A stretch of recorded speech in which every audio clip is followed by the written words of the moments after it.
In this video, we want to talk to you about something that ever since we launched the Fat Loss Blueprint program, it's been a common question that we get in our private Facebook group. And the question is basically coming from a lot of women, particularly women that are very active or that are on the leaner side or some combination of the two. And their question is, hey, my morning fasting blood glucose is high, like, over 100. Is that a concern? What do I do about it? And why is it happening? So why is it happening? Well, the short answer is low glycogen and cortisol. So a big thing that we teach in the Fat Loss Blueprint is that most metabolic health problems, like developing prediabetes or type 2 diabetes, it comes from exceeding your personal fat threshold and just carrying around excessive amounts of body fat, because that's what we believe the body literature supports. And so a lot of these women are already lean and active, kind of like Brianna is, and they're like, well, does that mean I'm still carrying around too much fat because technically I'm pre-diabetic right now? And our response is no, because context matters. Yep. So what ends up happening is, well, it is that they get into a dieting state, right? And when they get into a dieting state, they start to eat fewer carbohydrates, run lower on glycogen. Yeah, it's by default. Like smaller women, we have smaller amount of calories to work with. We cut carbs and fats. That's what we do. Because protein's important. Yeah, men don't run into this issue as much. They do on low carbohydrate diets, but yeah.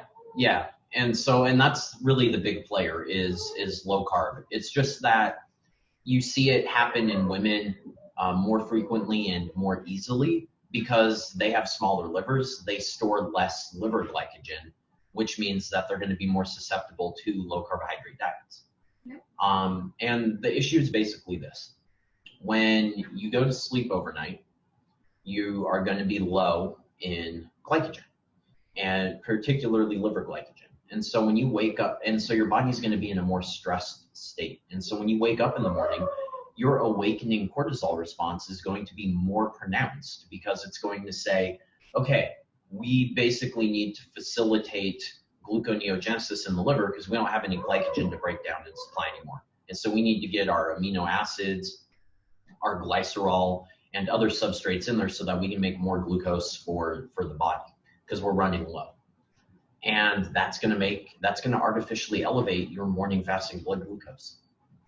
Once you start eating some carbohydrate though, like after you have a meal, and that insulin response and those carbohydrates start to dampen that cortisol response, your blood glucose should be normal. And so that's a really good way to test for it. Yeah, right? I find when it doesn't, someone's too lean usually, and their body's just in a constant stress state. Okay. Or if they're overtraining. Yeah. Like there's no way that you're gonna lower your stress hormones by eating 1 million carbohydrates. Yeah, it will help, but it's not gonna negate everything that you're doing to your body, like hammering it through overtraining and being just way too lean. Yeah, well said. So that's the only time it won't go back down when you add enough carbs. But I find that women just don't add enough carbs. They think they're like, well, I'm eating 200 grams of carbs a day. And then I'm like, well, what do you do for training? I run an hour and then I am in the gym lifting for 2 hours. And then I get 20,000 steps a day too. Yeah. And I work. And I take care of kids. 200 grams is not going to be enough. It seems like a lot, but especially because the other part of it is that those 200 grams, it's like, well, how much of that's fiber? Yeah, right? Usually they're healthy eaters, so they're eating like salads and they're counting those as carbs. Yeah, exactly. So it's a lower net digestible carb, right? Yep. And so, I mean, really, it depends on your goals.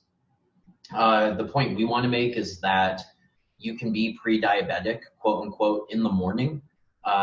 Without it being a pathology. It could just be an adaptation to what you have going on, being lean, being active, and not eating sufficient carbohydrates. And that might just be something you have to live with, at least while you're dieting. Yeah. And if you choose to eat a low carbohydrate diet for whatever reason, then that's a potential side effect that you might experience and you might just have to live with. Yeah, and the way that you can differentiate between saying like you have too much body fat or that you are just dieting and it's a result of dieting is when you eat, it will drop. Yeah. If you are insulin resistant, it will not drop after you eat usually. Yeah, exactly. And that's because your liver is resistant to insulin signal. So it'll keep pumping out blood glucose. So yeah, I think that that's really all that we wanted to cover about this topic. And so if you like this content, then awesome. That's what we're trying to do. And if you know someone who is in these situations that we just described, then please share this video with them. Thanks. Bye.